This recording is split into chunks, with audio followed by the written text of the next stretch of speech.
Alors, bonjour à tous. Alors, j'ai une très bonne nouvelle à vous annoncer. C'est la sortie d'un nouveau livre qui s'intitule En Christ. Voilà, l'union entre le chrétien authentique et Christ. Donc, c'est un livre que vous pouvez vous procurer en allant notamment sur Amazon. Voilà, et du coup, j'ai fait une petite série d'enseignements pour vous présenter un petit peu plus en profondeur ce thème. Donc, ceux qui préfèrent la vidéo, vous aurez une partie des enseignements, voilà, via les enseignements vidéo. En revanche, ceux qui veulent creuser plus en profondeur, je rentre beaucoup plus en détail dans l'ouvrage, voilà.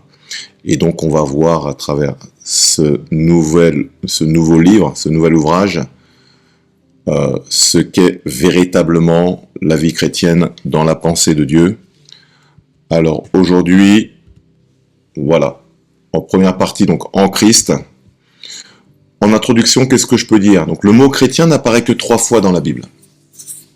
Dans Actes chapitre 26, verset 28, et Agrippa dit à Paul, tu vas bientôt me persuader de devenir chrétien. Dans 1 Pierre chapitre 4, verset 16, mais si quelqu'un souffre comme chrétien, qu'il n'en ait point honte et que plutôt il glorifie Dieu à cause de ce nom. Dans Actes chapitre 11, verset 26, ce fut à Antioche que pour la première fois les disciples furent appelés chrétiens. Donc le mot grec pour chrétien, c'est Christianos. Au départ, il s'agissait d'une appellation péjorative qui voulait dire petit Christ. Donc c'était une appellation qui était utilisée pour se moquer des premiers croyants. Voilà. Puis avec le temps, cette même appellation désignait ceux qui adhéraient aux enseignements et au mode de vie de Jésus-Christ.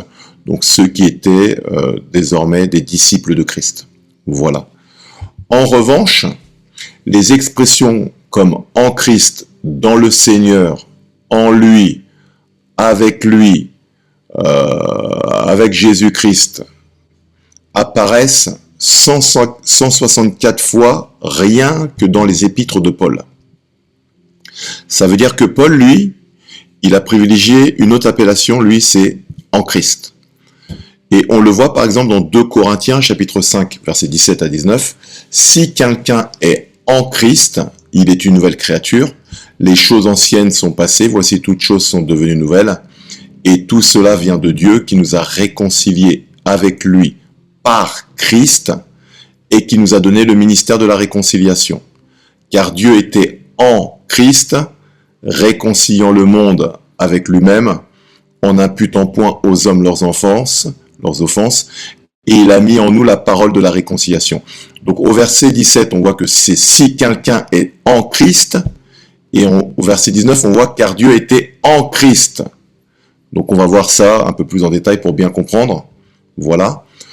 On a également l'expression en lui qui revient souvent dans les épîtres de Paul, notamment dans l'épître aux Éphésiens, et dans Éphésiens chapitre 1, verset 7, en lui, donc en Christ, nous avons la rédemption par son sang, la rémission des péchés selon la richesse de sa grâce.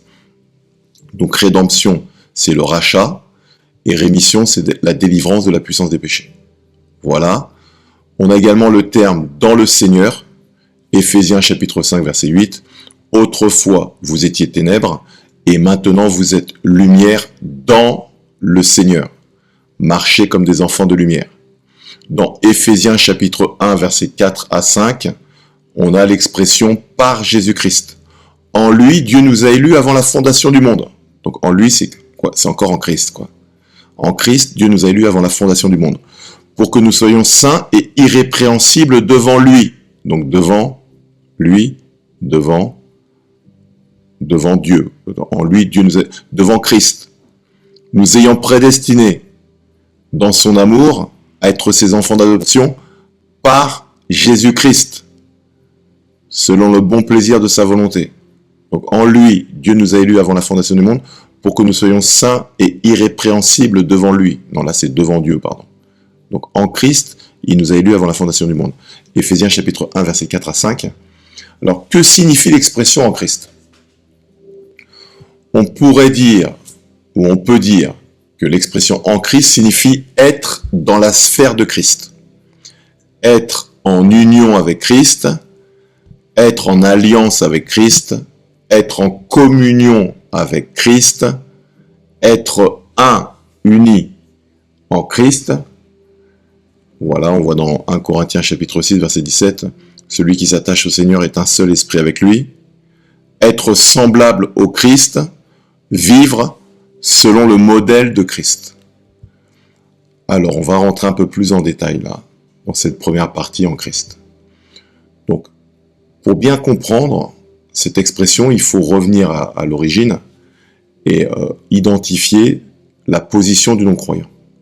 Donc, à travers le schéma là, on peut voir deux choses. On voit une première chose qui correspond au monde, et ensuite, voilà, je masque ça, voilà, le royaume des cieux. Donc l'appellation royaume des cieux est surtout utilisée dans l'évangile de Matthieu, où Matthieu a rédigé son évangile pour un public essentiellement juif. Donc l'expression royaume des cieux va plus parler à l'auditoire juif. Voilà. Dans l'évangile de Marc, Luc ou Jean, on va plutôt retrouver l'expression royaume de Dieu. Alors, ce qu'on peut noter, donc j'ai mis 3 personnages, Paul, Léon et Liam, qui sont dans le monde, ils sont non-croyants. Un jour, Dieu va se révéler à Liam, à travers une vidéo YouTube, à travers le témoignage de l'un de ses amis, à travers un rêve. Il y a pas mal de témoignages de gens qui ont des rêves où ils voient Jésus, ils se convertissent. Hein. Voilà. À travers une personne qui dans la rue va lui donner un flyer, à travers un ami, un collègue, voilà, quel que soit le biais, à un moment donné, cette parole va trouver un cœur bien disposé et il va recevoir la parole, il va effectivement reconnaître que Jésus-Christ est le Fils de Dieu, qui a pris une forme humaine pour venir nous réconcilier avec le Père.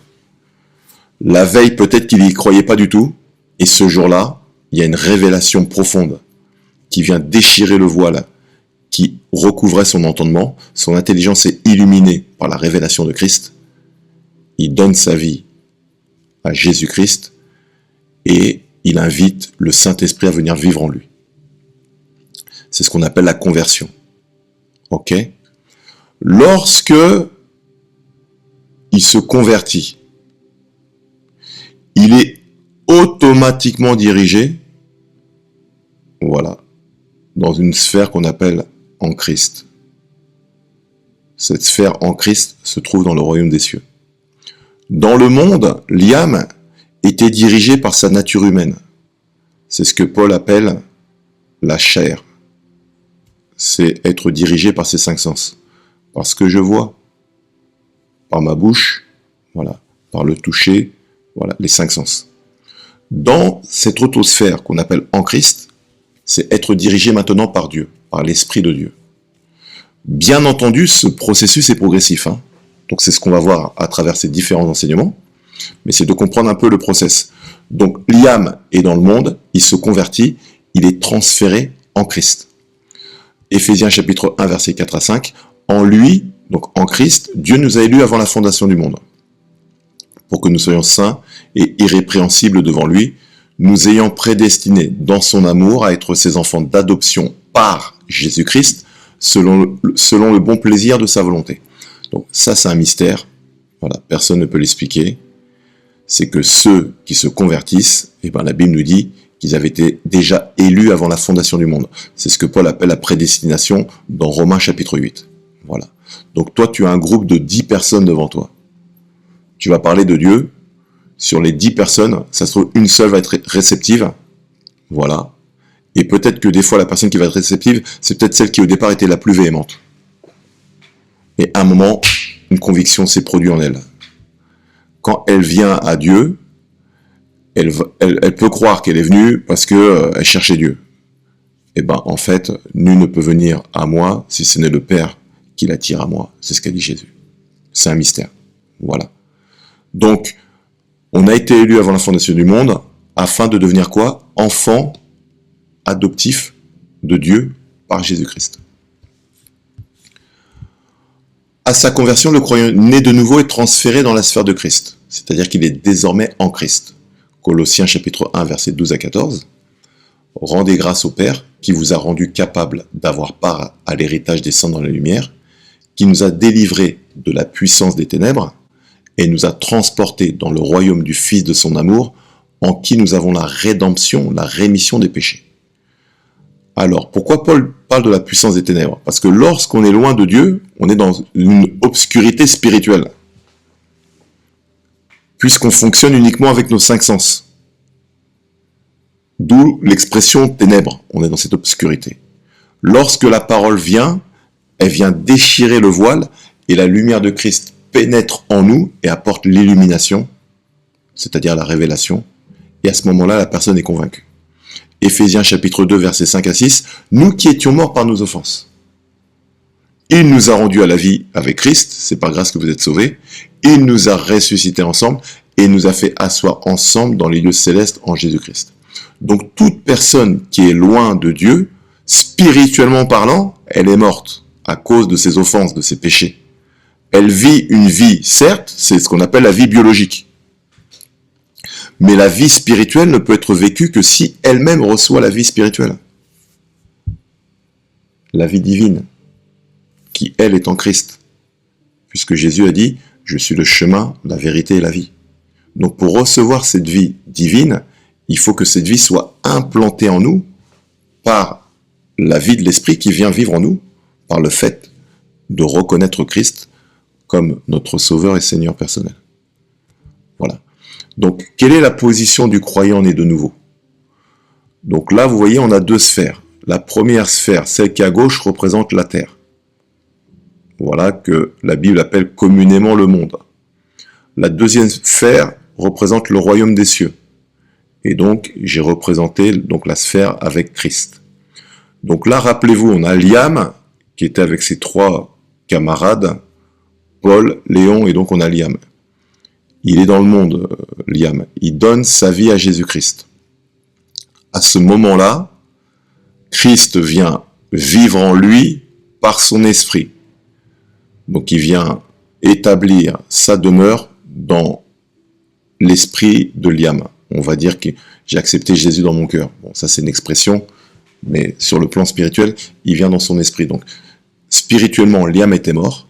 Il était dans l'obscurité, membre des ténèbres, dans l'obscurité spirituelle. Il accepte Christ, la vie divine de Christ vient dans son esprit. Jésus-Christ est la vie, il est la lumière. Je suis la lumière du monde. Quand cette vie pénètre dans l'esprit de Liam, son esprit est illuminé, il reçoit l'intelligence et la révélation. Ok. Et du coup, il est convaincu maintenant qu'il est pécheur. Il est convaincu que Jésus est le Fils de Dieu. Et il commence une nouveauté de vie. Et c'est le Saint-Esprit qui va travailler pour pouvoir le transformer de manière progressive, comme on va le voir prochainement là. Donc voilà, donc Christ est en lui. Donc maintenant, spirituellement, Liam, bien que physiquement, il est toujours sur la terre. Hein. Voilà, il n'est pas en train de planer dans les... il n'est pas en train de planer... Voilà, comme on peut le voir lorsque les cosmonautes vont dans l'espace. Donc, ses pieds sont sur la terre. Son esprit est dans les cieux. Ça veut dire quoi? Liam, désormais, il est en Christ. Liam n'est plus dirigé par la chair, mais par l'esprit de Christ. Je vais reformuler. Liam est censé, voilà, pour être plus précis, Liam est censé ne plus être dirigé par la chair, mais par l'esprit. Cette transformation est progressive. Et Christ est en Liam. Donc il donne sa vie à Christ. Christ est en Liam par son esprit. Liam est en Christ. Liam est dirigé par l'esprit de Christ. Et Christ est en Liam. Voilà. Donc Jean chapitre 1 verset 12 à 13. Mais à tous ceux qui l'ont reçu, à ceux qui croient en son nom. Donc elle a donné le pouvoir de devenir enfant de Dieu. Donc elle, c'est la parole. Parce que juste avant, il parle de la parole, il dit au commencement était la parole. Donc Jean chapitre 1, à partir du verset 1 à 3, au commencement était la parole était avec Dieu, elle était au commencement avec Dieu, toutes choses ont été faites par elle, et rien de ce qui a été fait n'a été fait sans elle. Verset 4, en elle était la vie, et la vie était la lumière des hommes. Donc cette parole-là, lorsqu'elle a été reçue par Liam, voilà, elle lui a donné le pouvoir de devenir enfant de Dieu, lesquels sont nés non du sang, ni de la volonté de la chair, ni de la volonté de l'homme, mais de Dieu. Donc, pour prendre un exemple concret, lorsqu'un homme et une femme s'accouplent, voilà, la semence de l'homme implantée dans la femme va permettre de produire la vie. De la même manière, Jésus, dans Matthieu chapitre 13, il raconte la parabole du semeur. Et il dit que cette semence est tombée dans quatre terres. Entre les épines, entre les rochers, sur le bord de la route et sur une terre favorable. Les disciples viennent voir Jésus, ils lui demandent l'interprétation de la parabole. Il leur dit que cette semence, c'est en réalité la parole de Dieu, et que lorsqu'elle tombe dans une bonne terre, elle produit le fruit. Donc ça veut dire quoi? Ça veut dire que quand cette parole, qui est la semence, tombe dans un bon cœur, elle produit la révélation, elle produit la vie. Ok? Puisque même dans l'épître de Jean, chapitre 1, verset 1, Jean dit que la parole, c'est la parole de vie. Voilà. Donc, lors de Matthieu 13, là, donc il explique que la semence, c'est la parole, et juste après, il va relater une deuxième parabole. Ce qui est intéressant, c'est que dans la deuxième parabole, le mot grec qui est utilisé pour semence, c'est le mot grec sperma. Donc, lorsque la semence sperma tombe dans le bon cœur, ça produit la vie. C'est pour ça que Jean dit, ils ne sont nés ni de la volonté de la chair, ni de la volonté de l'homme. Donc, ils ne sont pas nés du fruit de l'accouplement de l'homme et de la femme. Non, non, non. Ils sont nés de nouveau du fruit de l'accouplement du cœur de l'homme et de la parole de Dieu. Ça a produit la vie, ça a produit la nouvelle naissance. Voilà. Donc, c'est la présence de l'Esprit de Christ en nous qui atteste notre appartenance à Christ. Romains chapitre 8, versets 8 à 9. Or, ceux qui vivent selon la chair ne sauraient plaire à Dieu. Pour vous, vous ne vivez pas selon la chair, mais selon l'Esprit, si du moins l'Esprit de Dieu habite en vous. Si quelqu'un n'a pas l'Esprit de Christ, il ne lui appartient pas.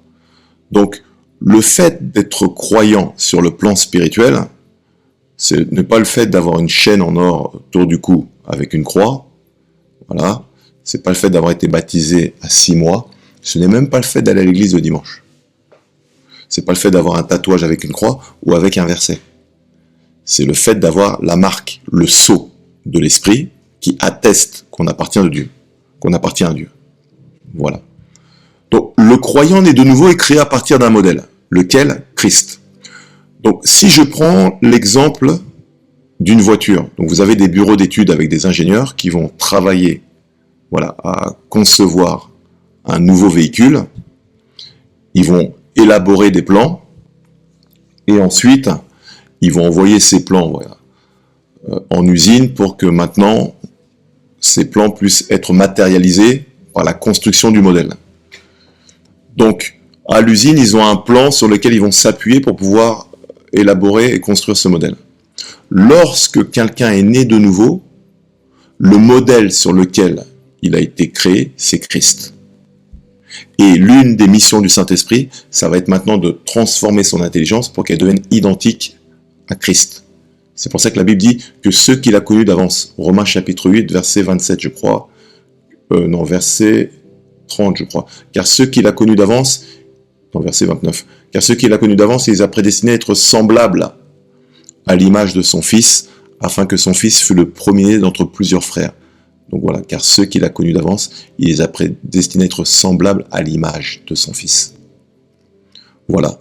Donc dans Éphésiens chapitre 2, verset 10, on voit que, car nous sommes son ouvrage, nous avons été créés en Jésus-Christ, pour des bonnes œuvres que Dieu a préparées d'avance afin que nous les pratiquions. Donc lorsque le croyant, est né de nouveau, il est créé en Jésus-Christ. Il est créé à partir du modèle de Christ. Verset 11, c'est pourquoi souvenez-vous qu'autrefois, vous étiez identifiés comme non-juifs dans votre corps, appelés incirconcis par ceux qui se disent circoncis, et qui le sont dans leur corps par la main de l'homme. Souvenez-vous qu'à ce moment-là, vous étiez sans Messie, exclus du droit de cité en Israël, étrangers aux alliances de la promesse, sans espérance et sans Dieu dans le monde. Mais maintenant, en Jésus-Christ, vous qui autrefois étiez loin, vous êtes devenus proches par le sang de Christ. En effet, il est notre paix, lui qui des deux groupes n'en a fait qu'un et qui a renversé le mur qui les séparait, la haine. Par sa mort, il a rendu sans effet la loi avec ses commandements et leurs règles afin de créer en lui-même un seul homme nouveau à partir des deux, établissant ainsi la paix. Il a voulu les réconcilier l'un et l'autre avec Dieu en les réunissant dans un seul corps au moyen de la croix, en détruisant par elle la haine. Il est venu annoncer la paix, à vous qui étiez loin et la paix à ceux qui étaient près. À travers lui, en effet, nous avons les uns et les autres accès auprès du Père par le même esprit. Ainsi donc, vous n'êtes plus des étrangers, ni des résidents temporaires. Voilà, je suis en version second 21 là. Ceux qui sont habitués à la version 1910, c'est ainsi donc vous n'êtes plus des étrangers ni des gens du dehors. Voilà. Vous êtes au contraire concitoyens des saints, membres de la famille de Dieu, ou la version 1910 de Louis II va dire gens de la maison de Dieu. Voilà. Vous avez été édifiés sur le fondement des apôtres et prophètes, Jésus-Christ lui-même étant la pierre angulaire. C'est en lui, donc c'est en Christ, c'est en Jésus-Christ, que tout l'édifice bien coordonné s'élève pour être un temple saint dans le Seigneur. C'est en lui, c'est en Jésus-Christ, que vous aussi, vous êtes édifiés avec eux pour former une habitation de Dieu en esprit. Alors, si je dois résumer ce long passage d'Éphésiens chapitre 2, versets 10 à 22, l'apôtre Paul est en train de dire que lorsque quelqu'un donne sa vie en Christ, voilà, il est créé en Jésus-Christ. Voilà.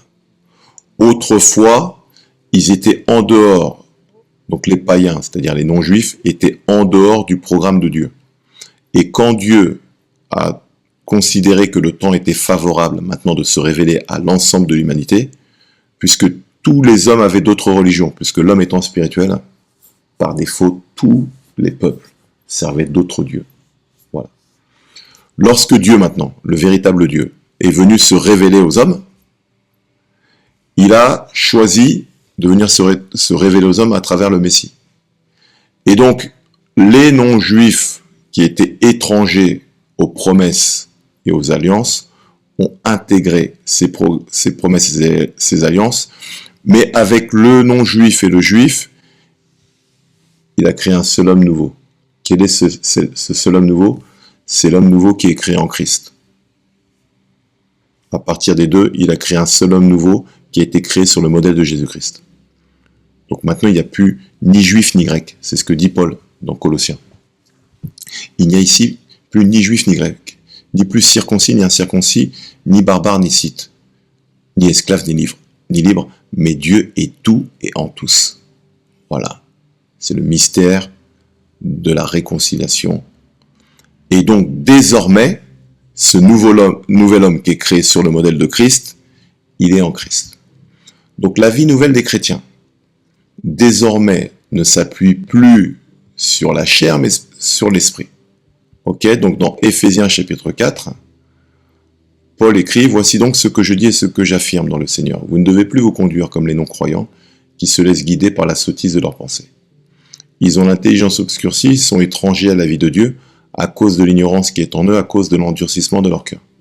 Ils ont perdu tout sens moral et se sont livrés à la débauche, pour commettre avec avidité toutes sortes d'impuretés. Mais vous, ce n'est pas ainsi que vous avez appris à connaître Christ, si du moins c'est de lui que vous avez écouté, et si c'est en lui, voyez, si c'est de lui et si c'est en lui que vous avez été enseigné conformément à la vérité qui est en Jésus. On vous a enseigné à vous débarrasser du vieil homme qui correspond à votre ancienne manière de vivre et se détruit sous l'effet de ses désirs trompeurs. À vous laisser renouveler par l'esprit dans votre intelligence et à vous revêtir de l'homme nouveau, créé selon Dieu dans la justice et la sainteté que produit la vérité. Donc là, Paul écrit son épître aux chrétiens de l'église d'Éphèse. À l'époque, à Éphèse, il y avait un temple qui s'appelait le temple de Diane, voilà, où il y avait des prostituées dans ce temple, et où une partie de la population servait d'autres dieux et se prostituait dans ce temple. Donc Paul est en train de dire là, aux croyants d'Éphèse, que les non-croyants ont l'intelligence obscurcie. Pourquoi? Parce qu'ils adorent d'autres dieux, et ces autres dieux les conduisent à avoir des comportements, voilà, des comportements immoraux et les poussent à la débauche. Parce que quand l'homme n'a pas l'esprit qui est éclairé par la vie divine, par la lumière de Christ, son esprit étant dans l'obscurité, il est conduit par la puissance du péché qui contrôle sa chair, sa nature humaine. On n'en a pas conscience, hein. Cette prise de conscience intervient lorsqu'on donne notre vie à Christ. C'est à ce moment-là qu'on se rend compte de la puissance du péché qui agissait à travers nos membres. Voilà. Donc désormais, le chrétien qui donne sa vie à Christ est transféré dans la sphère de Christ et donc il n'est plus assujetti au pouvoir de la chair. Désormais, il doit être assujetti au pouvoir de l'Esprit de Dieu qui est en lui et qui va l'aider à marcher selon la justice de Dieu. Alors, Jésus-Christ, lui, il est venu introduire un nouveau type d'homme. Jésus, c'est le nom humain du Fils de Dieu lorsqu'il est venu sur la terre.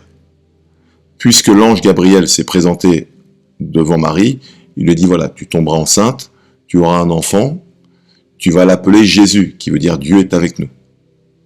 Donc ça, c'est son nom humain.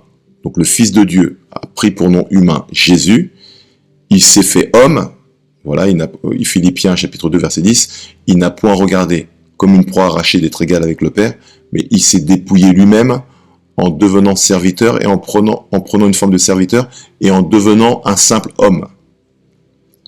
Et il s'est lui-même rabaissé au point qu'on l'appelle le Fils de l'homme. Donc le Fils de Dieu s'est abaissé au rang d'homme, Fils de l'homme, pour pouvoir se révéler aux hommes et réconcilier les hommes avec Dieu. Christ maintenant, ça, c'est le titre qui veut dire Messie, voilà, et qui correspond au oint. C'est l'onction, le titre, qui lui donnait la capacité de pouvoir accomplir la mission pour laquelle Dieu l'avait suscité et l'avait envoyé sur la terre. Et donc, loin, c'est le Fils de Dieu. Donc on a Jésus-Christ qui est homme, mais qui est oint, qui est Fils de l'homme, mais qui est le Fils de Dieu. Ok ? Et on voit dans Colossiens chapitre 2 verset 9, car en lui, donc en Christ, habite corporellement toute la plénitude de la divinité.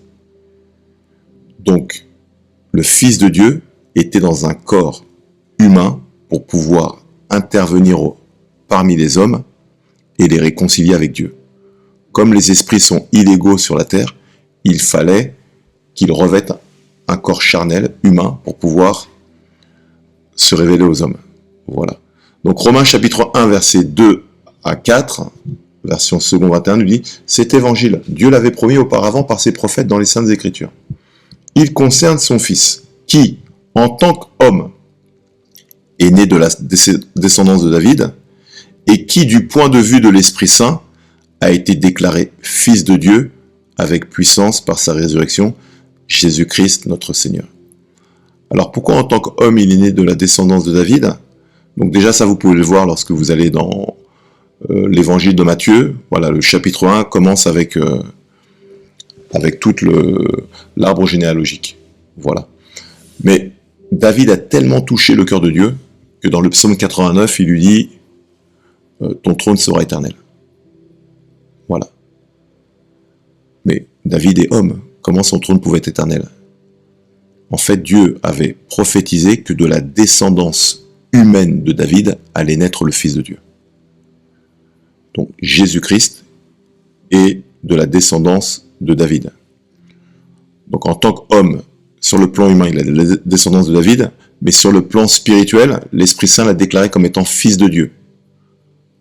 Et lorsqu'il s'est fait baptiser, le ciel s'ouvre, le Saint-Esprit descend sous la forme d'une colombe et une voix retentit.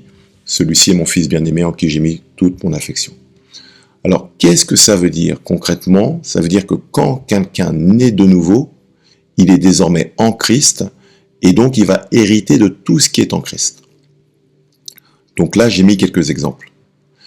Il va hériter de l'amour, déjà, de Dieu. Romains chapitre 5, verset 5. car l'amour de Dieu est répandu dans nos cœurs par le Saint-Esprit qui nous a été donné. Il a une nouvelle identité en Christ. On l'a vu, Éphésiens 2,10, car nous sommes son ouvrage ayant été créés en Jésus-Christ pour de bonnes œuvres que Dieu a préparées d'avance afin que nous les pratiquions, ou 2 Corinthiens 5,17, si quelqu'un est en Christ, il est une nouvelle créature, toutes choses anciennes sont passées, voici toutes choses sont devenues nouvelles. Il intègre maintenant une famille. Voilà, c'est la famille de Dieu. Ça, on le voit ça dans Colossiens chapitre 1, où il dit,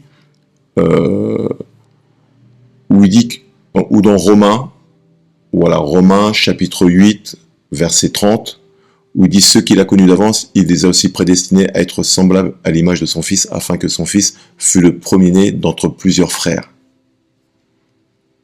Donc Jésus est le grand frère, nous sommes son petit frère, sa petite sœur. Il hérite de la liberté. Il hérite du Saint-Esprit, là où l'Esprit du Seigneur est la liberté. Il hérite de la sagesse. Ésaïe chapitre 11, verset 2, « L'Esprit du Seigneur, l'Éternel, est sur lui, ou sera sur lui, esprit de sagesse, de connaissance, de conseil, voilà, de force, de crainte de l'Éternel. Il devient héritier. Car si nous sommes enfants, nous sommes aussi héritiers. Héritiers de Dieu et co-héritiers avec Christ, si toutefois nous souffrons avec lui afin d'être glorifiés par lui. » Ça c'est Romains chapitre 8. Dans Éphésiens chapitre 1, on a également « En lui nous sommes devenus héritiers, suivant la résolution de celui qui opère toutes choses, d'après le conseil de sa volonté, afin que nous servions à la louange de sa gloire, nous qui d'avance avons espéré en lui, en Christ. » On hérite des promesses. Voilà. Dieu a tant aimé le monde qu'il a donné son Fils unique, afin que quiconque croit en lui ne périsse point, mais qu'il ait la vie éternelle. Jean 3,16. On hérite du pardon. En lui, en Christ, nous avons la rémission des péchés. La rémission, nous avons la rédemption par son sang, la rémission des péchés. On hérite des richesses. Éphésiens chapitre 1, verset 3. Voilà, je rends grâce à Dieu le Père de ce qui nous a bénis de toutes sortes de bénédictions spirituelles dans les lieux célestes en Christ. On hérite de sa force. Ésaïe 49, la joie de l'Éternel est ma force. On hérite de ses dons, dons spirituels, Romains 12. On hérite de la santé, la vie divine. On hérite de la joie, de la foi. Chacun a reçu une mesure de foi. C'est cette mesure de foi qui nous permet de croire en lui. On hérite de la guérison. Voilà, par ses meurtrissures, nous sommes guéris. On hérite de la paix. Jésus est le prince de la paix. La restauration. L'Esprit du Seigneur est sur moi, car il m'a oint pour restaurer les cœurs brisés. Luc chapitre 4, à partir du verset 18. La délivrance. Luc chapitre 10, verset 19. L'Esprit du Seigneur est sur moi parce qu'il m'a oint. Non. J'ai reçu le pouvoir de marcher sur les serpents, sur les scorpions, sur toute la puissance de l'ennemi, et rien ne peut nous nuire. On hérite de la destinée, ça on le voit dans le psaume 139. Nous n'étions qu'une masse informe et tu nous connaissais déjà, et sur ton livre étaient inscrits tous les jours qui nous sont destinés avant qu'aucun d'eux n'existe. On hérite de la grâce. Romains chapitre 4. Nous avons reçu la plénitude de la grâce et de la justice par lesquelles nous régnerons sur la terre. En lui, on hérite de la justification. Si nous sommes en Christ, le corps, il est vrai, est mort à cause du péché, mais l'esprit est vie à cause de la justice. On hérite du pouvoir. Voilà, le mot exousia, qui veut dire autorité, ou qui est parfois traduit par pouvoir, du pardon, on l'a vu, réconciliation. 2 Corinthiens chapitre 5, verset 17, si quelqu'un est en Christ, il est une nouvelle créature, toutes choses anciennes sont passées, voici toutes choses sont devenues nouvelles. Dieu était en Jésus, réconciliant le monde avec lui-même, et il nous a donné le ministère de réconciliation, comme si nous faisons office d'ambassadeur pour Christ. Il nous donne la vie abondante. Jean chapitre 10, verset 10. Le voleur ne vient que pour dérober, égorger et détruire. Moi, je suis le bon berger. Je suis venu vous donner la vie et la vie en abondance. On hérite de la victoire sur le péché. Car Jésus-Christ a vaincu le péché et il nous a donné son esprit qui nous donne cette capacité de vaincre le péché. On hérite de l'intelligence, c'est ce que Paul dit dans Éphésiens chapitre 1, à partir du verset 17. Père, je prie que tu leur donnes un esprit de sagesse et de révélation de ta connaissance et que tu illumines les yeux de leur cœur. On hérite de la sainteté. Vous êtes saints car je suis saint. Et de l'autorité. voici les miracles qui accompagneront ceux qui auront cru. En mon nom, ils chasseront les démons, ils guériront les malades. Voilà, il nous a délégué son autorité. Donc ça, dès lors qu'une personne est née de nouveau, elle est introduite dans la sphère de Christ et par défaut, sans rien faire, elle va hériter de plusieurs éléments qu'on a pu voir là. Et donc c'est à mesure qu'elle va grandir en maturité spirituelle, qu'elle va prendre conscience des éléments qui sont déjà à elle et qu'elle va pouvoir se les approprier et les manifester. Voilà. Donc le but de l'Église, c'est justement d'amener les croyants à atteindre la pleine stature de Christ. C'est la raison pour laquelle il ne faut pas choisir une église simplement parce qu'elle est près de la maison, j'y vais à pied, j'y vais à 10 minutes en RER. Oh, je vais là-bas, tu sais, c'est cool. Hein. Après, on a un repas, on mange bien. Voilà. Il y a les mamans, ils nous font du poisson grillé. C'est très bon, hein. Mais ton choix doit être lié au fait que c'est un endroit qui contribue à ta croissance et à ta maturité spirituelle. Parce que c'est plus tu vas mûrir en Christ, plus tu vas être libre, tu vas porter du fruit, tu vas rayonner la gloire de Dieu et tu vas accomplir ce pourquoi Dieu t'a suscité dans cette époque et dans cette génération. Donc voilà, donc dans Éphésiens chapitre 4, versets 10 à 16, donc j'ai les deux versions là. Je vais lire la version 1910, elle est un petit peu complexe, mais juste après j'ai la version parole vivante qui est beaucoup plus facile à appréhender. Donc celui qui est descendu, c'est le même qui est monté au-dessus de tous les cieux afin de remplir toutes choses. Donc là, il parle de Christ, hein, qui est descendu dans le séjour des morts 3 jours. Lorsqu'il est remonté, il a donné les uns comme apôtres, les autres comme prophètes, les autres comme évangélistes, les autres comme pasteurs et docteurs. Donc, les 5 ministères, apôtres, prophètes, évangélistes, pasteurs et docteurs, ce sont des dons que Dieu donne à l'Église. Pour quelle raison? Il explique au verset 12, pour le perfectionnement des saints en vue de l'œuvre du ministère et de l'édification du corps de Christ. Voilà. Donc leur mission, c'est d'équiper les fidèles afin qu'ils soient capables, à leur tour, de servir et de contribuer à l'expansion du corps de Christ qui est l'Église. Verset 13, jusqu'à ce que nous soyons tous parvenus à l'unité de la foi et de la connaissance du Fils de Dieu. Donc l'Église, voilà, là c'est clair, hein.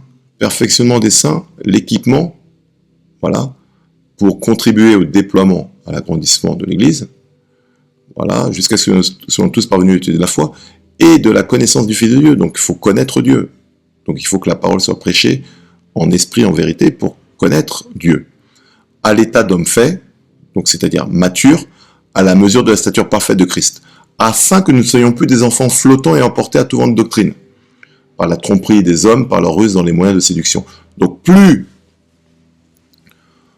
ou moins on est mature, plus on est flottant. Voilà, c'est comme ça que vous avez des personnes qui vont sur Internet, ils vont gober tous les enseignements. Et après, ils sont dans des trucs bizarres, quoi. Voilà. Parce qu'ils lisent pas la Bible, et du coup, tout ce qui est dit, ils le gobent. Voilà.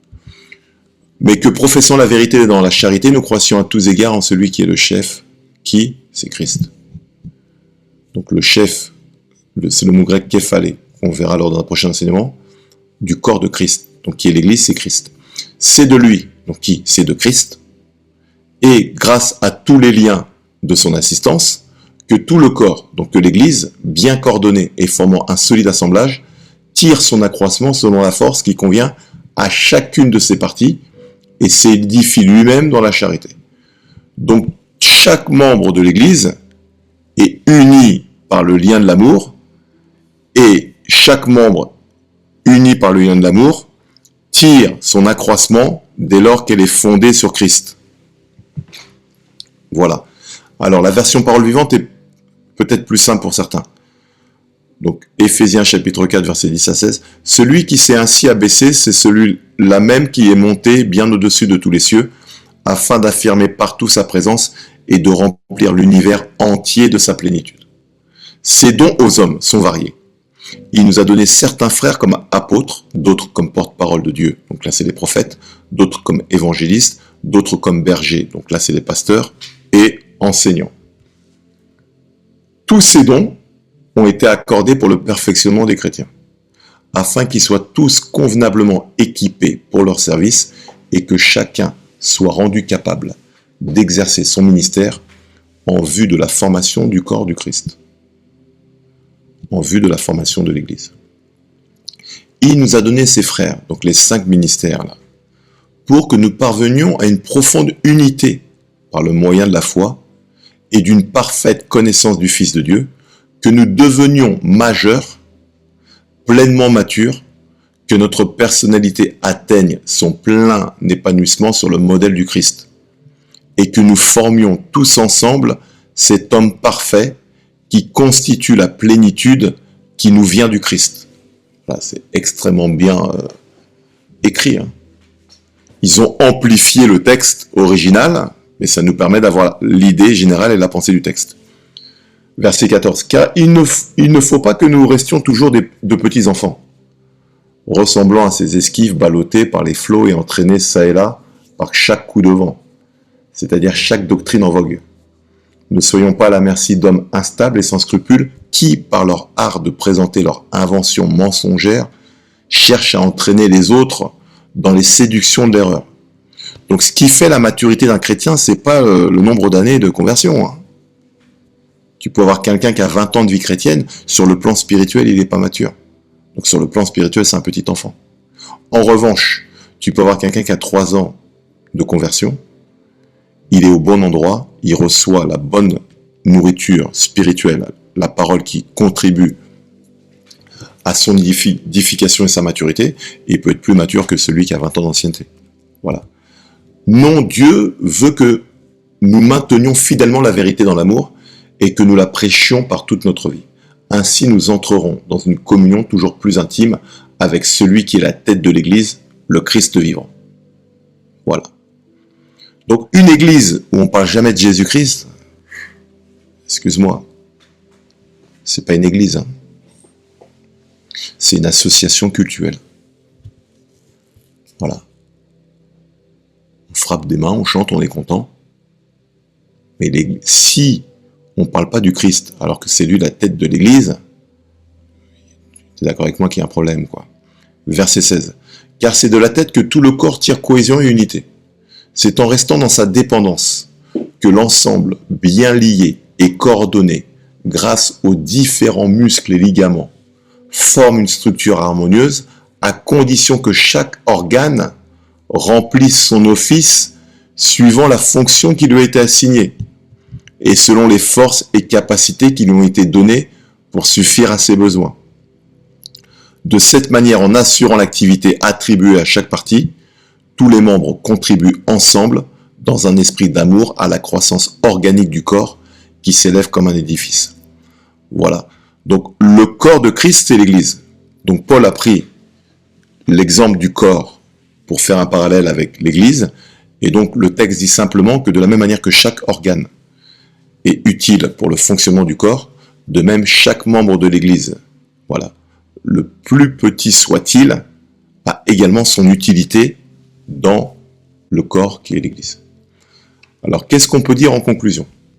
On peut dire que le terme chrétien n'est employé que 3 fois dans les Écritures, qu'au départ c'était une appellation qui servait à se moquer des premiers croyants, et que plus tard, voilà, cette appellation a permis de désigner les premiers disciples de Christ. Paul, lui, vient utiliser un autre vocabulaire. En lui, avec lui, par lui, en Christ, avec Christ dans le Seigneur. Dans Éphésiens chapitre 3, il dit, en lisant les quelques mots que je viens de vous donner, vous pouvez vous représenter l'intelligence que j'ai du mystère de Christ. Il n'a pas été manifesté dans les autres générations, comme il a été révélé maintenant aux saints apôtres et prophètes de Christ par l'Esprit.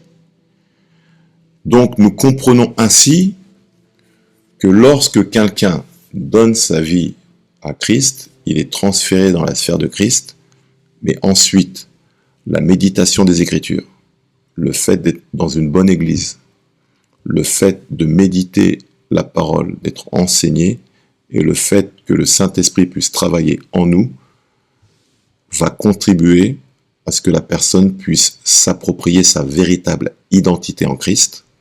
Voilà. S'approprier les attributs qu'elle a déjà en Christ, comme on a pu l'avoir, l'amour, la joie, la paix, la justification, la délivrance, la guérison, et que ces attributs elles puissent les manifester. Voilà. Donc si tu veux rentrer plus en détail, je t'invite à suivre les prochains enseignements ou à te procurer le livre En Christ. Voilà, à très bientôt, bonne fin de journée.